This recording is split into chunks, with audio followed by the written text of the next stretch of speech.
Hello friends and welcome to our Tarot Trumps Throughout Tarot History feature where we explore the evolution of each of the major arcana cards in Tarot throughout the last 6 centuries.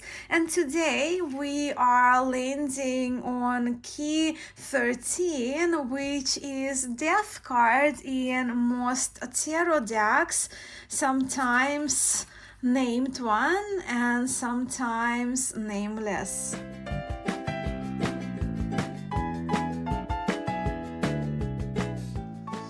Okay, before even getting to the representations of death in tarot, I wanted to begin by mentioning that the portrayal of death was very relevant and prevalent in the medieval times due to the Black Plague, which also is known as Black Death, which was perhaps the most fatal, horrific pandemic that in mere 9 years wiped out close to, if not over, depending on the source, 50% of the European population fell to the plague in the mid-14th century.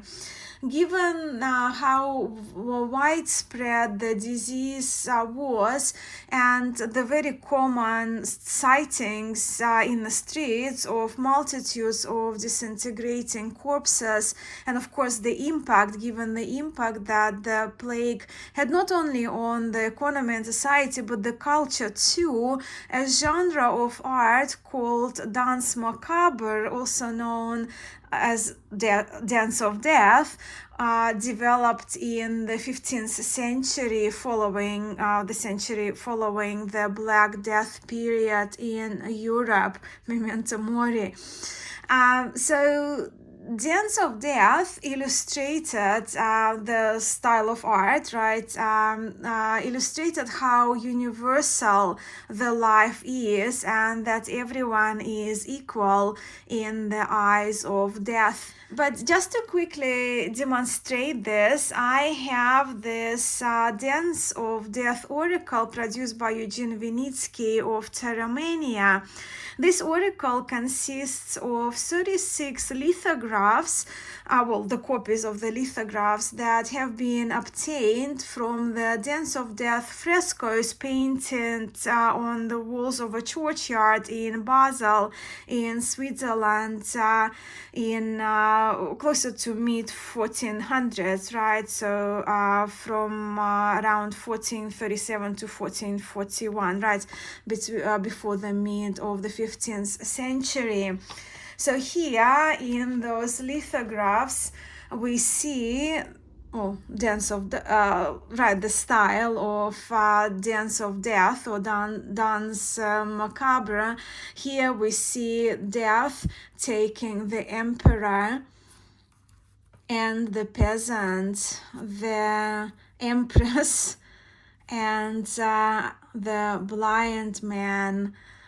Death is not sparing the young man, nor the painter, nor the doctor, nor the judge. And the Pope doesn't get a pass either. So you get the idea, and I'm sure many of you recognize these types of images, including the ones of the Grim Reaper with a scythe, which we are about to witness in tarot cards. I have prepared historic examples of tarot cards I have prepared for us to have a look at today. But as usual, let's begin with the earliest representation I have in the reproduction of the 15th century Visconti Madrone. So we here around 1440. So here we are with a very popular depiction of Death, a skeleton riding a horse holding a massively large scythe. And this skeleton, the horse, stomps over the people of different ages and seemingly different ranks. The skeleton is not quite bare bones, only bare bones either, as we observe some flesh and the hollow in the abdominal area. In this particular image, we can perhaps spot partially exposed, rotting even intestines, where in the 15th century, just slightly later, around 20 years later, Visconti Sforza, we see the organs have been removed, and death here is shown with a bow and an arrow, suggesting that this skeleton, this death, may have a target. Similar to the madrone is the image from the so-called Charles VI, only here our death character is dressed in a robe and is shown a tad bit enthusiastic, is shown depicted in action as this death is swaying the thighs above their head. Interestingly, here we are, when we look at the human characters on the ground, here we are more with papal, priest, cardinal looking figures at the mercy or non-mercy of death. And as you observe in here, in all those three originally hand-painted decks, death also is given a white scarf, sort of scarf, to wear on the skeletons wearing on their heads. Now, with the skeleton riding a horse, particularly a skeleton on a horse, and given the times of these earliest illuminated tarots, we have to acknowledge the possible biblical referencing to 4 horsemen from the book of Revelation. So here I just pulled from the internet. This is the painting, much later painting, but I mean the idea of the 4 horsemen was way earlier than that. So this is a painting by Viktor Vasnitsov, and this painting is based on the book of Revelations, showing here death as kind of Grim Reaper, if you will, like with the thighs on a horse, right, as the 4th horseman, following the horsemen of famine, war, and conquest. Now, moving on to the earliest woodblocky decks. In the 15th century, this one is, 15th century Budapest. This one's come from the sheets, right, that they've been kind of cut, but from the Budapest and Rosenwald and later Minchiate Florentina. Despite of their directionality, we in these images we see the similar pattern of death of a skeleton on a horse with their scythes above their heads, whether robed or exposed. And here we do see human figures in the Rosenwald, where on Budapest, and in Minchiate we don't see any human references there in these 3 images. Now, as we journey into the mid-17th century Paris, we are here with 3 decks, 3 cards from the decks originated in Paris around the same time, around 1650. The new Grim Reaper pattern takes place as we now see the death character as a skeleton walking with the familiar scythe and harvesting in in here, or we see, especially in these cleaned out versions of, this is the Anonymous Tarot of Paris, Jacques Viviel and Jean Noblet, but we see our skeleton is harvesting the heads, perhaps the souls of people, well, and body, their body parts are growing, sprouting pictorially if we look at these three cards.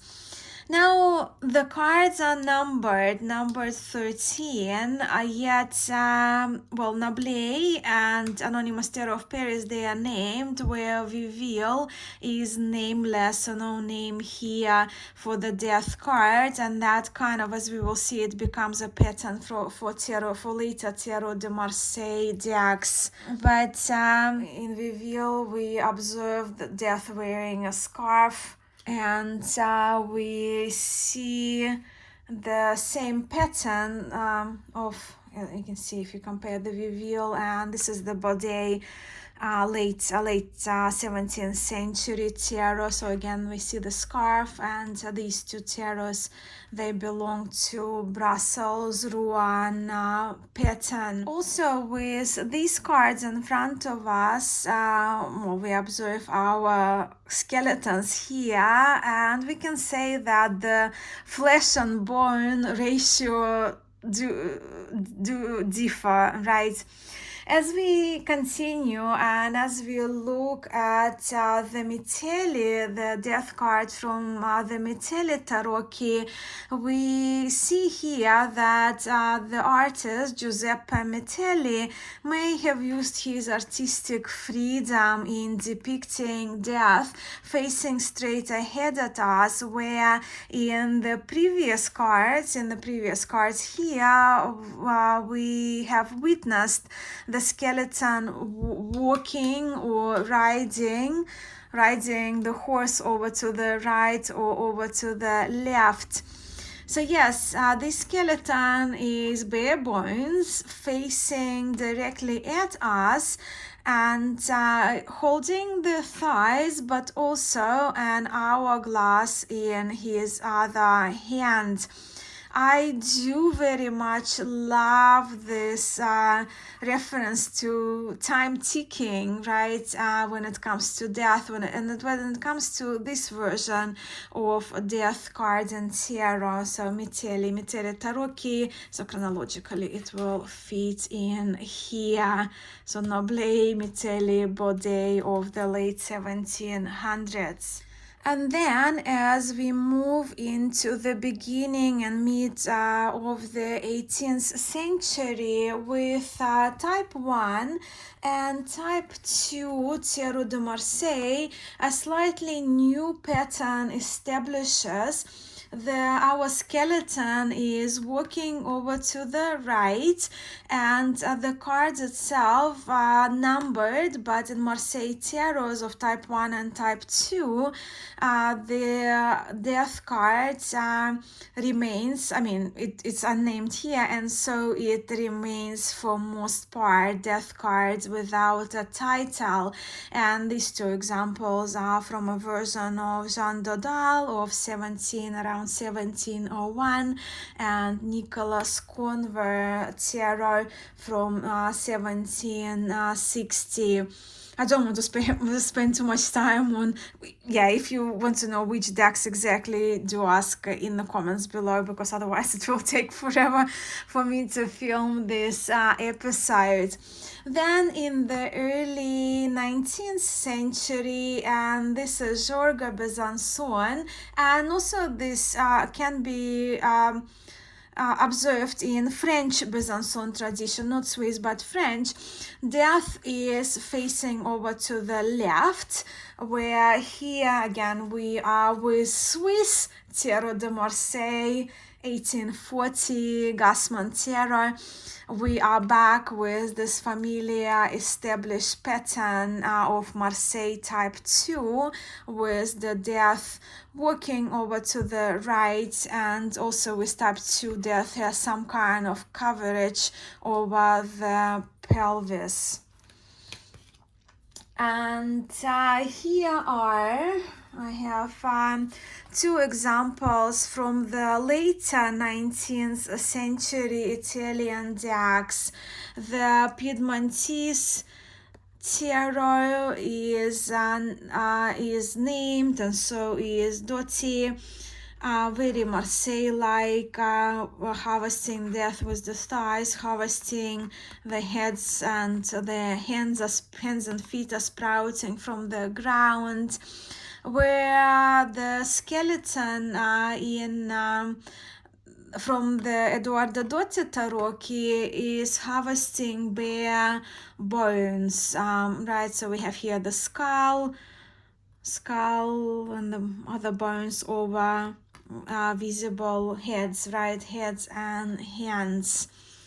Then in the late 19th century, so Oswald Verse had two versions, Verse Tarot, Occult Tarot. This is 1889 and 1926. So Oswald Verse, he opted for a very Marseille-like depiction, only adding the Kabbalistic reference, right? A Kabbalistic letter. And then we have the 20th century Wade Smith Tarot. Death is back on a horse. Notice white horse over black horse of the Charles VI Tarot. But here our death is shown in armor, and instead of harvesting the souls, right, this death has a black flag with a white rose, which symbolizes in big parts transformation, and transformation was the meaning that death card took on with the arrival of the occult tarot. And of course one more classic death to go, and this one is of course from Thor's Tarot, and what a fantastic death card it is too.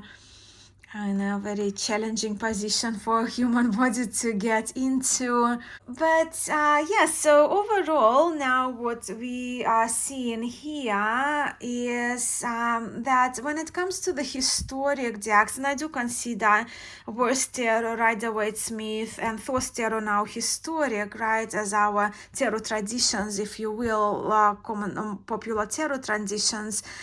What these cards do share in common, that we are here with a skeleton with a thigh, whether standing or walking or riding a horse in armor or robes, or bare boned, or with partially bone and flesh in their unique amounts. So those cards, they do share this in common, and they are, apart from the Metelli Tarot, all those skeletons are on the move.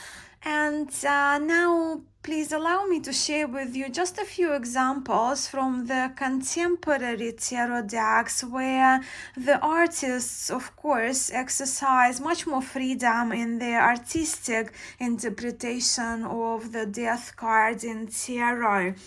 In these two cards from the Wild Unknown and from the Gaian Tarot, we are here with the depiction of death through the decaying state of two birds. Heron bird is here on this shipwreck or little boat wreck.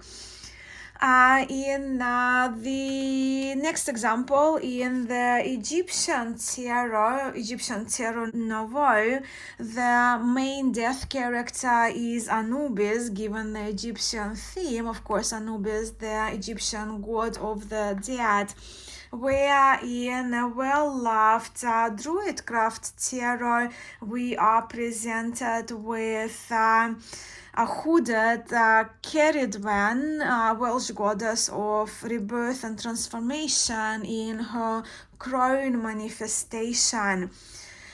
The next death card is from the Tarot of the Mystical Moments, and this card, while does show the rib cage and hinting on something dying, this card emphasizes more of the transformational or rebirth aspect. And here we are with a large skull with large skull with the hand phalanges, and the smaller skulls and bones behind, representing Arcanum XIII in the Edinburgh Tarot. And the last card I have is my childhood, one of my childhood pets here in Alhambra Gardens in Spain as a Grim Reaper. I did share a story about this little one before on my channel, so I'll spare you the time again. But yeah, that's from my major arcana from my personal deck. So here is the selection of the death cards I have from a multitude of decks in my tarot library for this feature of Arcanum XIII throughout the centuries. I will be back in a couple of days, and my cat is knocking on my door asking for a dinner, but I'll be back in a couple of days with my current formal top 5 death cards. But where the historic decks are concerned, if I had to choose my top 3 historic death cards, they would be this one from the illuminated 15th century Charles VI Tarot. I love this card aesthetically, and the art in it is beautiful, and I just keep imagining this gold leaf stamping. So yeah, love this one. It's just absolutely beautiful. I would absolutely have to choose the Jean Noble Death as well, because well, it's one of my more familiar decks, my forever Tarot de Marseille decks. I do very much appreciate the bone and the flesh on the skeleton, and I find him quite adorable, and this little wig or some kind of hair on the head adds to the charm, with this elbow joint detail as well. So absolutely would have to be here. And since I've chosen Jean Noble, I would probably pick a convert here. Let's do the convert for type 2, just because of the addition of little cute skirting there. But having said that, actually in the selection there is one more card here which I will leave for my formal top 5 of key 13, top 5 of my death card video. So one of my top 5s is actually in this selection. Any guesses, by the way? Thank you so much for being here and for spending these 20 plus minutes with me today. I am sending much love to you all, and I will see you very soon in my next video. Have a lovely weekend, everyone, and bye for now.